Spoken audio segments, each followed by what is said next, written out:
Hello and welcome. I decided to record this Wraithtide Vault that we timed in Eternal 30 because I thought it could be a good idea to review my own gameplay and see my shortcomings, as well as like put out some content that might help somebody out there. And you know, if somebody gets help out of this, I'm already happy. If you're interested in this kind of content and in like educational content and in fellowship, just hit the subscribe button because a lot of these will be coming, and I'll be streaming a lot of fellowship here at YouTube and over at Twitch as well.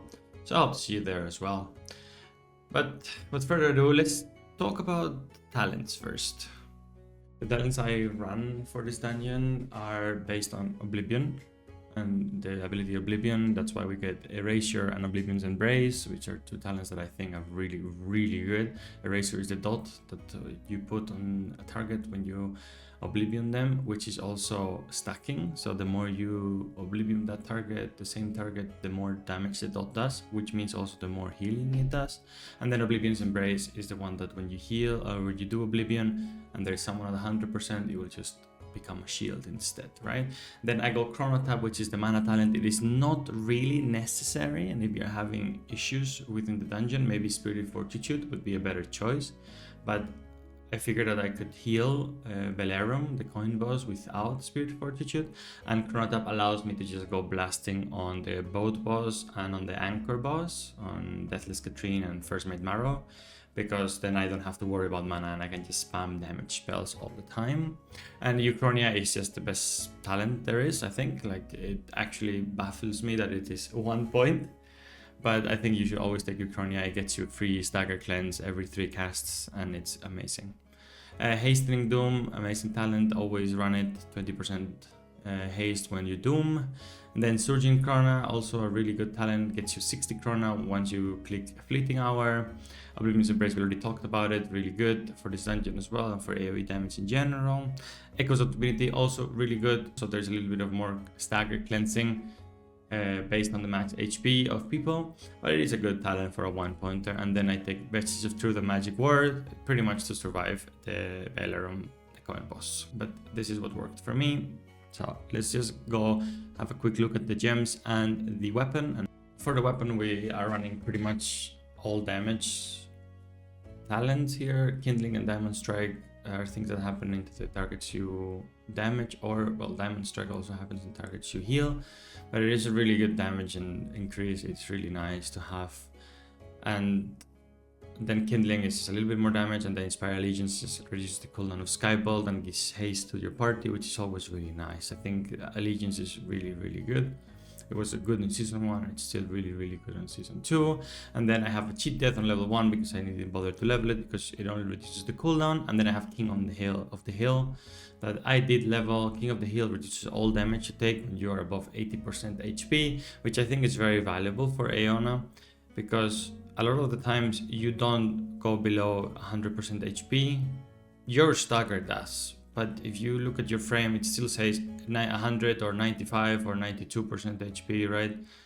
So it is very worth it. I think it has actually a lot of uptime with Aeona. So I like running King of the Hill. And for gems, I am a fan of the 10 crit. I do want to try 10 haste at some point, but I am a fan of the 10 crit. I also want to do some other fun builds like 10 green and 10 red even. But for now I'm running 10 crit. I think it has a lot of value. Crit has a lot of value in our kit. And especially with like how shields can now stop the damage depending on your crit. It is, well, stop 50% of the damage, sorry, depending on your crit.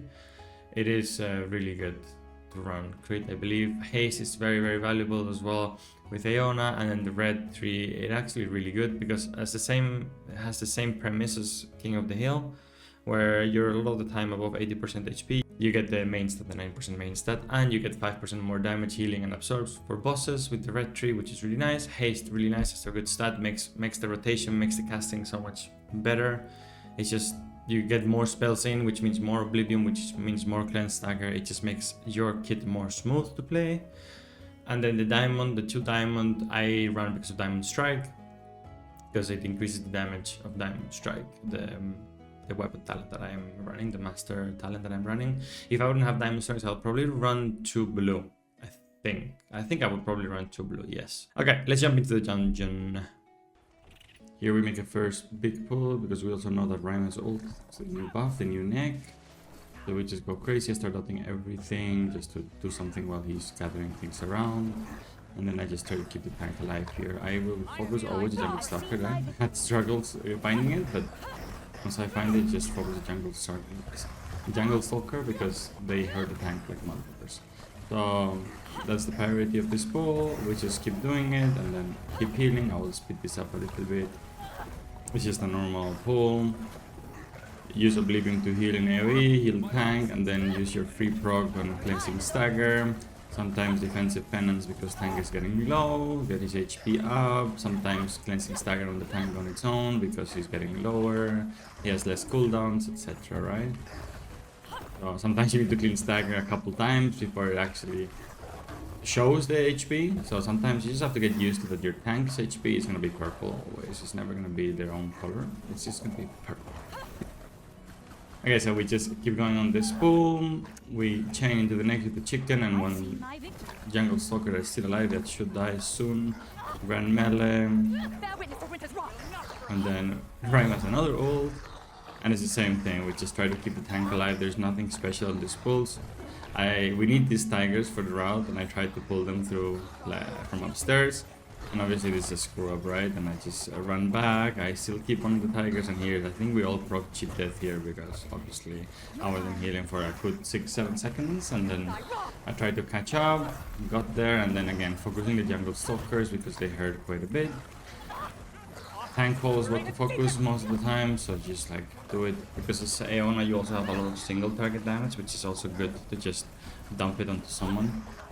And then you can just keep stacking your Oblivion dot, the Erasure dot, and that also heals, which is actually kind of great. Okay, let's speed this up a little bit. We get a new campfire here in case we screw up. At some point I think someone dies, so I don't remember anymore. And then we pull this, we chicken that cannoneer back there, activate the cannon, and then we use the Sentinel, the purple man, to just kill everything around it, right, with the dot. It's been happening since season 1. Here we focus the cannoneer, and I just the same spam Oblivion, like generate Chrono, spam Oblivion, and then on the free you cleanse Stagger, right, until that's not enough, and then you need to start like single target cleansing Stagger and everything, whatever to keep the tank alive, right? Boom, boom. You don't underestimate the amount of healing that comes from Oblivion and its dot, because it is really good. Then we use the Sentinel here for the bottom of the boat, where we pull both groups, and just using Sentinel as well, kill everything together. And here again, just focusing the Cannoneer. Rhyme has another ult, because why not? And then we just use the Sentinel with its Embrace to focus and kill everything together. And then just Oblivion into like cleansing Stagger when it's free. Sometimes you need to single target cleanse, but that's about it. Then after this, I believe I'm saving ult because I believe we're going to the coin boss directly, because we know that like the boss is gonna give us trouble in this dungeon, so we'll just do it first to see if it happens on the first try, because if it doesn't, we just need to reset. And that's why we just go there. We lose like perhaps like 30 seconds with doing this, so we just ended up doing it this way, so we didn't have to like do the both boss, which normally it is a one shot, and then do this one. Not sure what we were talking there, but we just pulled this, and this I'm gonna slow down a little bit. Wait, I'm putting it up again. So yeah, it's the usual fight, right? Temptations hurt like a motherfucker, so it's the same drift as every time. You just spam Oblivion to have everybody with shield, right? Because of your Oblivion's Embrace talent. And then sometimes you need to cleanse Stagger and everything. Especially when it's on you, because you are squishy as hell. And this, I was really unlucky here, right? Because I got 2 Temptations in a row on myself. And I am really low coming into this Eclipse, so I will fall behind. I know this already. I have my free proc right now, that I will use to cleanse my own Stagger, because I believe I would die if I don't. Maybe I don't, but since I'm not 100% sure, I'll just use it. And then since I used that there, I start falling behind into the dungeon or into the boss fight. Let me just slow this down a tad more, like to normal speed. Then we get Eclipse there, I cleanse the Stagger. I'm also having Fleeting Hour coming back, which will give me 60 Krona. I know this. Everything else is still not available, so I cannot generate more Krona than that. So I will not have another free mask cleanse until Penance comes out of cooldown. So I'll click Fleeting Hour and then spam Oblivion, and then when I get it, when I get enough Krona or like the free proc, I will AoE cleanse. You have to remember, because I also forget many times when I'm playing this character, that you only stagger 50% of damage. So spamming Oblivion has so much value as well. It's so much healing with crits, with the dot and everything. So it is always worth to spam Oblivion instead of like single target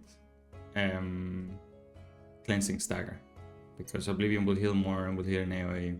It costs the same, and it is just so much more worth it. And then use your free proc to cleanse the AoE stagger. Sorry, I will stop pausing now. You can see this.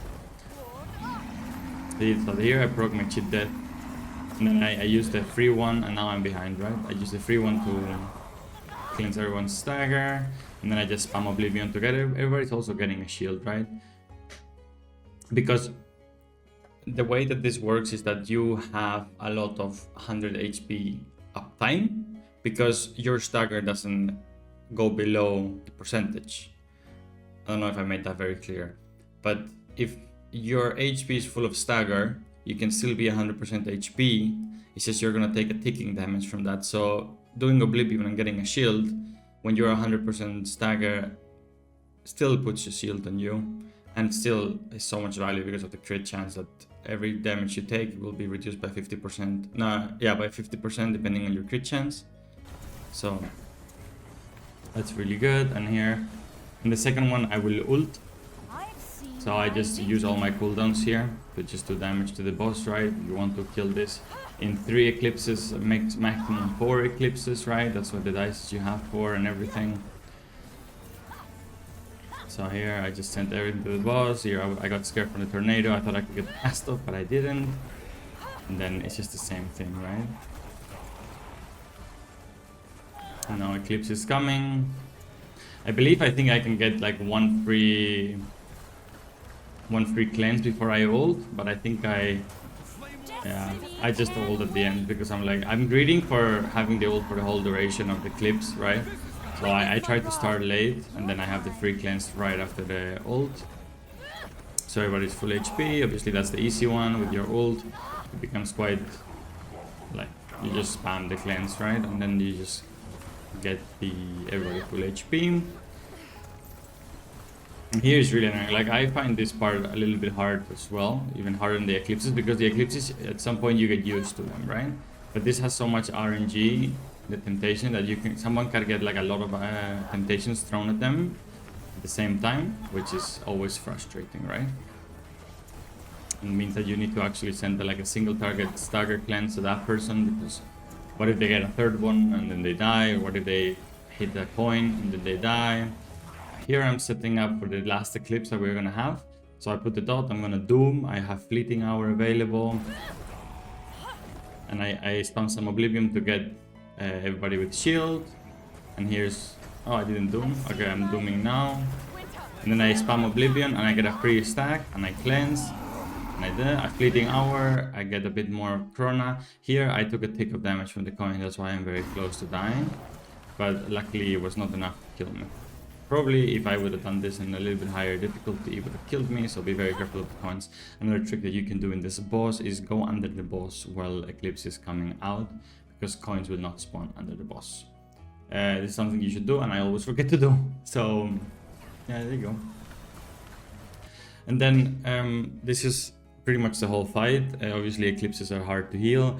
I would recommend that you obviously, it's never perfect, because you never know if there's like 2 or 3 temptations before eclipse, or the last one here it was a good one because we just got the ball into eclipse, so that I had time to heal all the temptations from before. But on the first one, for instance, I got 2 temptations in a row, and then you're really unlucky and someone is like close to dying right before eclipse starts, right? But ideally what you want to do here is go into an eclipse with like 1 stack.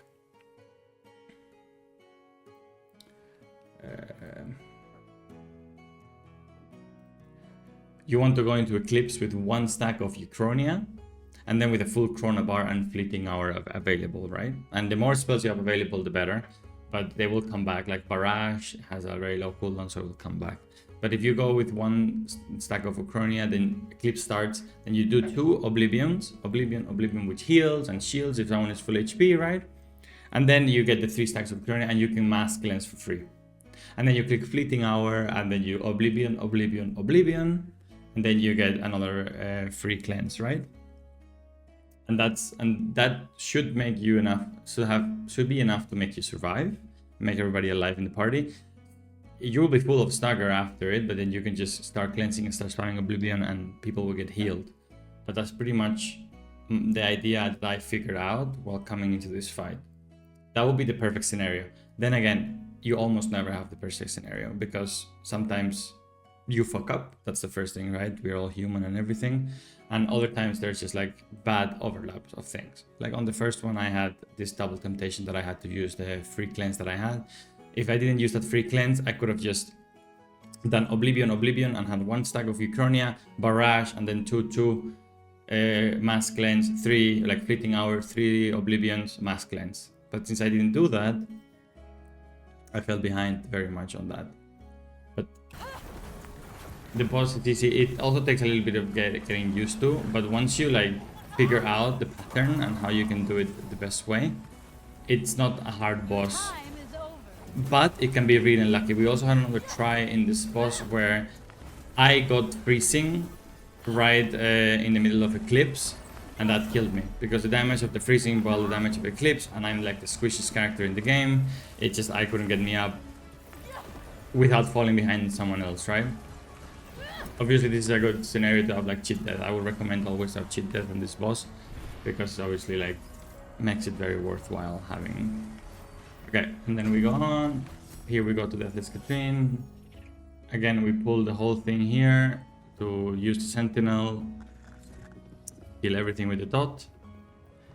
Boom, boom, boom. This is a very, very spicy pull for the tank. It actually hurts quite a bit. Here I panicked because no one was interrupting that, so I just silenced it. The Rhyme did interrupt it a little bit into it, but I just panicked and I clicked it, you know. Then we keep going. The tank will start getting low here because he is actually getting smacked, and then the dot as well. It is not this build hurts, right? And so here I have to actually like use a lot of things on him instead of doing damage to the things. And slowly we figure it out. I don't know if he procs cheat death here. No, he just starts kiting. Here we try to get the Sentinel to the top of the boat, see if we can use it, but I think we just don't interrupt the next cast, so he never drops the stacks, right? I think he gets a refresh of 1 there, so he never drops the stacks. He has 10 stacks running, so he will just die. So we just decided to kill it and just do the normal top of the boat pull. Let me speed that up because walking is not interesting for anybody. Boom, boom, boom, boom, boom. And same here, you just have 1 target that you focus and you try to kill it. Your erasure dot on Oblivion, it stacks up, so the more you spam Oblivion on the same target, the more damage the dot will do. That's why we do so much damage on bosses as well, by the way. Like the single target damage of Aeona is actually crazy. And then Grand Melee comes, and we just pull everything here together. Again, we just focus on the Cannoneer here, and I just have my target on the Cannoneer pretty much all the time until it dies, or until it's so low that I cannot really doom it, right? Because you don't want to like have someone doom something. Here I changed because the brute was really healthy, and you kind of want to have everything like dying, because you don't want to be stuck with a brute of 40% HP when the pool is dying, right? So it's also good that things die sort of at the same time, even if it's not stone skin. So here I can lower the difficulty a little bit. I think I just ult here at the beginning for damage. Yeah. This boss doesn't really require me a lot of healing. It's like the only damage that comes out is quick draw. And I think Oblivion spam is enough to deal with quick draw unless there's like some mistake by somebody, right? Like if somebody stays out on no quarters and everything, then of course or gets hit by the whirlwind, then that's obviously something I'm not planning, but it is a mistake and you have to heal it. This boss is the actual reason why I take Chrono Tap, the mana talent, because I run out of mana in this boss if I don't. The boss is really, really long, and I run out of mana because there's a lot of damage coming out. So yeah, it's rinse and repeat. The boss will always do no quarters on the opposite side of where she is. So if she's on the left, she will go to the right. If she's on the right, she will go to the left. And if she's on the bottom of the ship, she will go to the top of the ship, like the edge, like not the edge, the here. I will just draw it here. Ideally, you just want her to always have be on the same spot. See, that was a mistake by me. I don't know if I had blink or I didn't have blink, I don't remember. Well, yeah, this is just literally damage. Here I'm just doing damage. At the end of the fight, I believe I end up being close to DPS's damage. So this is what you just have to do in this boss. And then we have a portal here, and we dice and grant melee intermission to take the least amount of damage possible. Intermission is just need to dodge it and take the portal, right? Dice and grand melee, so we're taking like 35% reduced damage here. Boom, boom, boom, and you just, I waited, and if you wait a little bit here, you don't get the pull. If the tank goes in and everybody just stays out for a little bit, you don't get the pull. It's just a nice way to have one less pull done. And here, I think I get sent. Here, when you have the pulls, you should always try to stack up. Like, this is what we're doing here is wrong. I think I tell them at some point and we start stacking up. Yeah, I get sent here. Because you can just stack up and then blink out of them and everything. Or like dash or anything that you have, any movement ability that you have. I think here we start stacking up, question mark? Yeah, okay, good stuff start stacking up with me. And then this is just rinse and repeat you. It doesn't matter, like quick draw is enough little damage, like not as much damage that it just, you can just spam Oblivion and it will get healed. And yeah, always using things when you have Doom active, like all the skybolts and everything. You just use them when the Doom is active instead of like when it's not. That's it. This boss is probably like the easy one. I have another ult, I just do it for damage again. My single target is really good. Just, there's no harm in me just doing damage to the boss. Plus we now have to walk a lot to get to the next pull. Obviously going to this boss is faster. We just wanted to go to the coin boss first because if you have a wipe on the coin boss, you just have to reset, right? So doing all this and then going to the coin boss and having the wipe is really annoying. And we figured out that we could time this even without pulling the boat boss first. And here again, we just pull everything and use the sentinel to kill things. Again, this is very spicy pulls for the tank. So you probably have to babysit a lot here. There are hard pulls. Yeah. Try to dispel him as much as possible. He doesn't have to deal with the dot of the... Ooh, that was a cleave. He got aggro and we got cleave. So he broke shit dead because I fall behind. Panic for the cleave. Here I am also panicking, as you can see. Just blink trying to catch up to the tank, and here should master spell. Yeah, okay, master spell.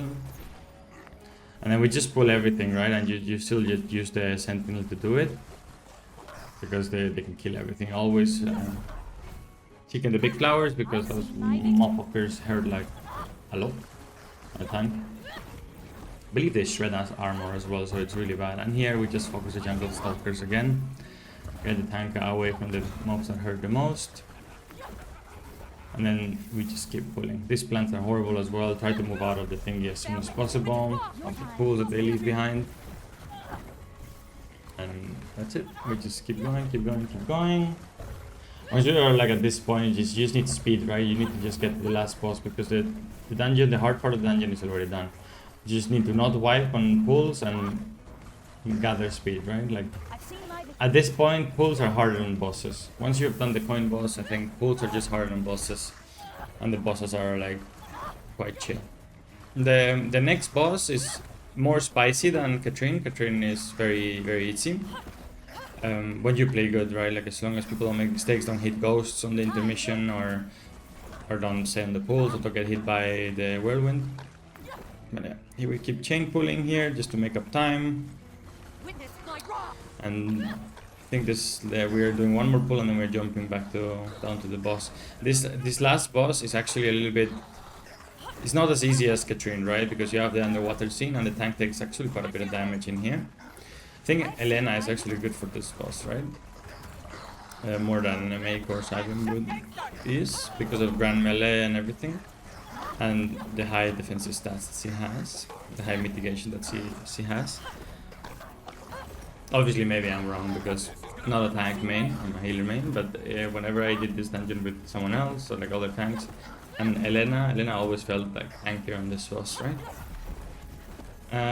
So yeah, this is the last pull we do. We get 100%, and we have like 5 minutes and 45 seconds. 5 minutes to do the last boss, which is just you just need to damage, and then save some little cooldown like Doom and stuff for underwater, and then just heal with Oblivion. The same way we do it with the coin boss.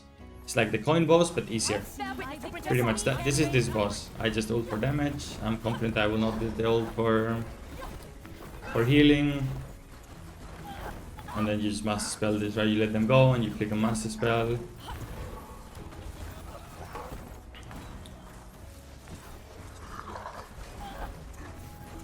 And that's it. Rinse and repeat. As always, you just spam Oblivion, and then here I'm saving Doom for the underwater.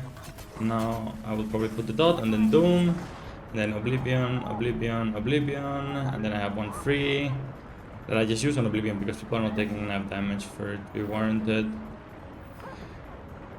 Boom. And then just cleanse, and then rinse and repeat. Now I just damage.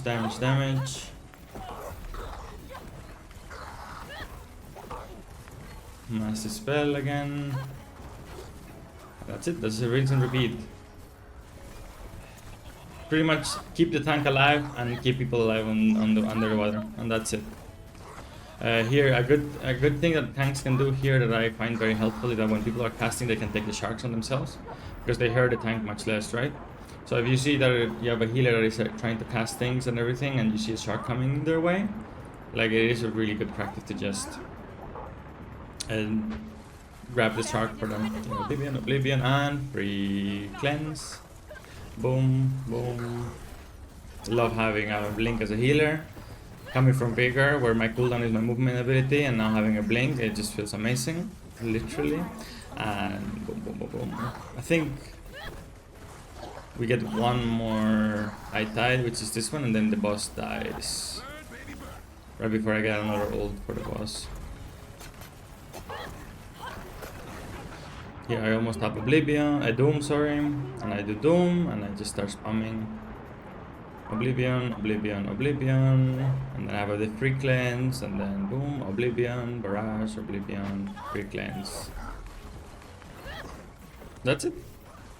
And the dungeon is done, and we are happy to continue. I'm sorry if it was like sometimes my voice was getting like caught up. It's the first time I do this. Started doing this to like also review my own gameplay as well as like trying to help people out there. I remember someone or people asked me for the vault, like the high vault keys, how do you do them, how do you heal them? So I thought this was a good idea, a good practice to do, as well as to like see my shortcomings, which I saw quite a few and I mentioned some of them, and to also help someone out there. You know, if this actually helps somebody out there, I'm already happy. So thank you, good luck on your keys, have a good one.